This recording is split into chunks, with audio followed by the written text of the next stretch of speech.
অনেক পুরনো দিনের চীনের একটি ঘটনা আছে, আর এই ঘটনাটি চীনে কম বেশি সবাই জানে। অনেক আগের দিনের কথা। একটি ছেলে ছিল যে সন্ন্যাসী হতে চাইতো এবং এই প্রকৃতির মধ্যে হারিয়ে যেতে চাইতো। একদিন ওই ছেলেটি উনার গুরুর কাছে যায় আর গুরুকে বলে যে আমি সন্ন্যাসী হতে চাই। এরপরে গুরু বলে, তুমি কি সত্যি সন্ন্যাসী হতে চাও, নাকি তুমি কেবল সন্ন্যাসী দেখাতে চাও? এরপরে ওই ছেলেটি বলে, যখন আমি সন্ন্যাসী হতে এসেছি, তাহলে আমি সন্ন্যাসী দেখিয়ে কি করব, আমি সন্ন্যাসী হতে চাই। এরপরে গুরু বলে, ঠিক আছে, এটাই আমাদের শেষ সাক্ষাৎ। আজকের পর আমার কাছে তুমি আর কখনোই আসবে না। যখন প্রয়োজন হবে আমি নিজেই তোমার কাছে যাব। এই আশ্রমে 500 সন্ন্যাসী আছে। এই 500 সন্ন্যাসীর জন্য তোমাকে রোজ রান্না করতে হবে, আর আজকের পর থেকে এটাই হলো তোমার কাজ। এমনটা বলা হয় যে ওই ছেলেটি আগামী 12 বছর পর্যন্ত একটি ঘরের মধ্যে কেবল খাবার তৈরি করে গেছে। ওই আশ্রমে 500 সন্ন্যাসী ছিল। ছেলেটি সবার জন্য খাবার তৈরি করত। সকালে উঠেই খাবার তৈরি করা শুরু করে দিত, রাতে ক্লান্ত হয়ে গেলে ঘুমিয়ে পড়ত। এভাবেই 12 বছর পার হয়ে যায়। ওই ছেলেটি একবারও 12 বছরে তার গুরুর কাছে যায়নি। ছেলেটি বিশ্বাস করেছিল, যখন গুরুদেব আমাকে বলেছে যে যখন প্রয়োজন হবে তখন তিনি নিজেই আমার কাছে আসবেন, তাহলে আমার আর এইসব কিছু ভেবে লাভ নেই।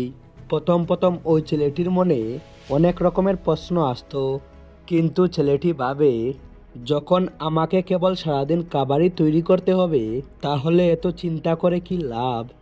ধীরে ধীরে ওই ছেলেটির মন থেকে সমস্ত প্রশ্ন দূর হয়ে যায়। ছেলেটি ঘুম থেকে উঠে রাতে ঘুমানো যাওয়ার আগে পর্যন্ত কেবল খাবারই তৈরি করত, আর ভাবত, যখন গুরু বলেই দিয়েছেন যে আমাকে খাবার তৈরি করতে হবে, তাহলে তো সমস্ত প্রশ্নই শেষ। আর যেহেতু গুরু বলেছেন, তাহলে হয়তো এটাই আমার জন্য সঠিক। 12 বছর পর্যন্ত খাবার তৈরি করতে করতে ওই ছেলেটির মনে সমস্ত প্রশ্ন আসা বন্ধ হয়ে যায়। ছেলেটির মন একদম শান্ত এবং কালি হয়ে যায়। এখন না কোনো চিন্তা, না কোনো ভাবনা, না কোনো আশা, না কোনো ইচ্ছা।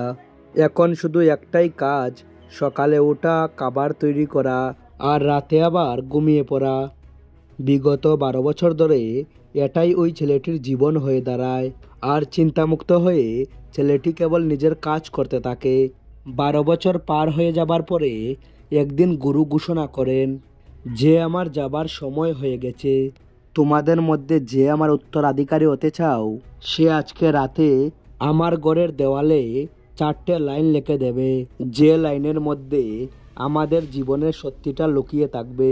কিন্তু যাই কিছু লিখবে সেটা যেন নিজের চিন্তা হয়, সেটা যেন তোমাদের নিজেদের অনুভব হয়। এটা শুনে প্রত্যেকটি শিষ্য একটু ভয় পেয়ে যায়, কারণ গুরুকে ধোঁকা দেওয়াটা সহজ নয়। শাস্ত্র প্রতিটি শিষ্যই পড়েছে। সমস্ত শিষ্যদের মধ্যে যে সব থেকে বেশি জ্ঞানী ছিল, সে অনেক সাহস করে ওই গুরুদেবের ঘরের বাইরের দেওয়ালে ওই রাত্রে 4টে লাইন লিখে দেয়। ওই শিষ্য লিখে, আমাদের মন আয়নার মতো, যার উপরে ধুলো জমে যায়, আর ওই ধুলো একবার পরিষ্কার করে দিলে পুনরায় আয়নাটা পরিষ্কার হয়ে যাবে, আর আপনি আবার সব কিছু পরিষ্কার দেখতে পাবেন। এরপর সকালে গুরুদেব উঠেন আর উনি দেওয়ালের লেখাটা দেখেন আর চিৎকার করে বলেন, কোন মূর্খ আমার দেওয়ালটাকে নষ্ট করেছে, তাকে ধরে আমার কাছে নিয়ে এসো। যে শিষ্য এটা লিখেছিল, ওই শিষ্যটি রাত্রেই দেওয়ালে লেখার পরে আশ্রম থেকে পালিয়ে যায়, কারণ সে অনেক ভয় পেয়ে গিয়েছিল। কারণ ওই যে লেখাটা সে লিখেছিল, সেটা তার নিজের লেখা নয়। ওখানে যা লেখা ছিল সেটা একটি শাস্ত্র থেকে চুরি করা হয়েছিল। দেওয়ালের লেখা লাইনগুলো তো সুন্দর ছিল, কিন্তু এই লাইনগুলো ওই শিষ্যের নিজের ছিল না। শিষ্যটি যাবার সময় নিজের আশ্রমের বন্ধুদের বলে যায়, যদি সকালে গুরুদেব উঠে বলেন যে লাইনগুলো অনেক সুন্দর হয়েছে, তাহলে আমাকে খবর দিও। কিন্তু যদি গুরু আমার লেখাটি দেখে রেগে যান, তাহলে আমার ঠিকানা কাউকে বলবে না। সমস্ত আশ্রমের শিষ্যরা চিন্তায় পড়ে যায় যে এই কথাগুলো তো অনেক সুন্দর, আমাদের মন তো আয়নার মতোই, যার উপরে আমাদের চিন্তা ভাবনা ও অনুভবের ধুলো জমে যায়।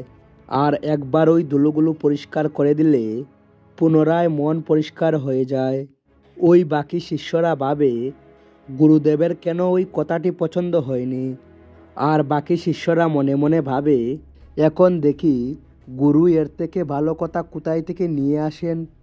এরপর তিনটি সন্ন্যাসী এই কথা বলতে বলতে ওই কাবার তৈরি করা ছেলেটির পাশ দিয়ে যাচ্ছিল।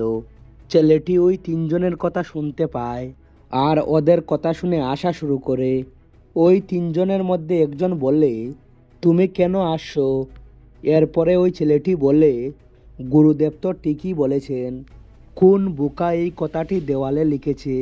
এটা শোনার পরে ওই তিনজন একটু চমকে যায় আর বলে, তুমি তো গত 12 বছর ধরে কেবল খাবারই তৈরি করছো, আর আমরা 12 বছর ধরে কেবল শাস্ত্র পড়ছি, আর এখন তুমি আমাদের বলবে কোনটা ঠিক আর কোনটা ভুল?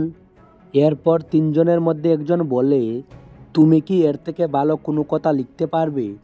এরপরে ওই ছেলেটি বলে, আমি 12 বছর ধরে খাবার তৈরি করতে করতে লেখা তো আমি ভুলেই গেছি, কিন্তু আমি বলতে পারি যদি কেউ লিখে দেয়।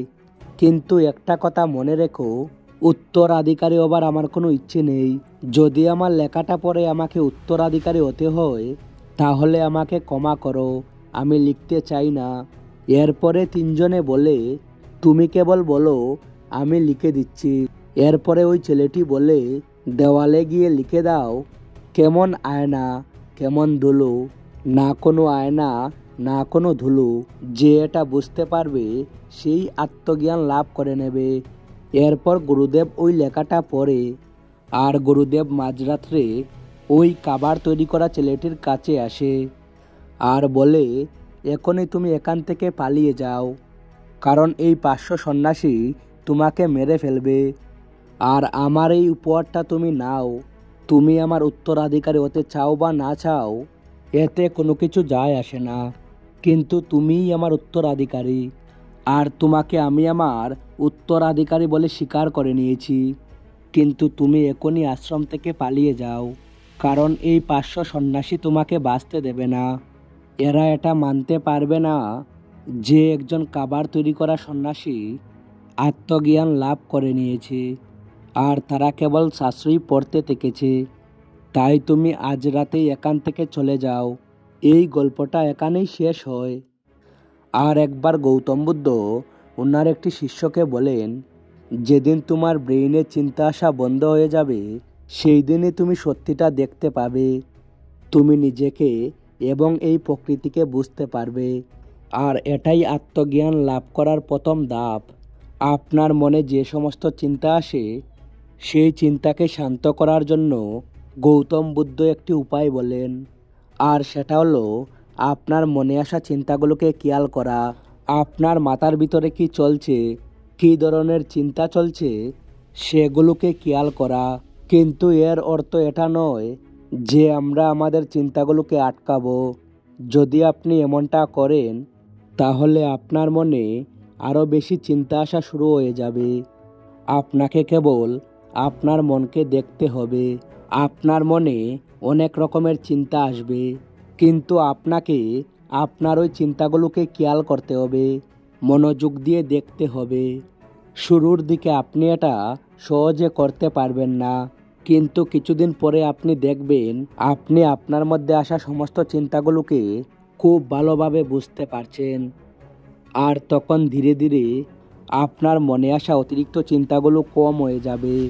আর যখন আপনি এই প্রক্রিয়াটা করতে থাকবেন তখন আপনি দেখবেন একটা সময় পর আপনার মনে অতিরিক্ত চিন্তা আসাই বন্ধ হয়ে যাবে। তখন আপনি আপনার চলে যাওয়া অতীত ও ভবিষ্যতের কোনো চিন্তা করবেন না।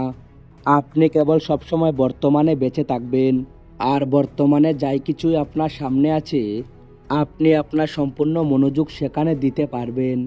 ভিডিও ভালো লাগলে লাইক করতে ভুলবেন না, আর শেয়ার করুন আপনার সমস্ত বন্ধুদের।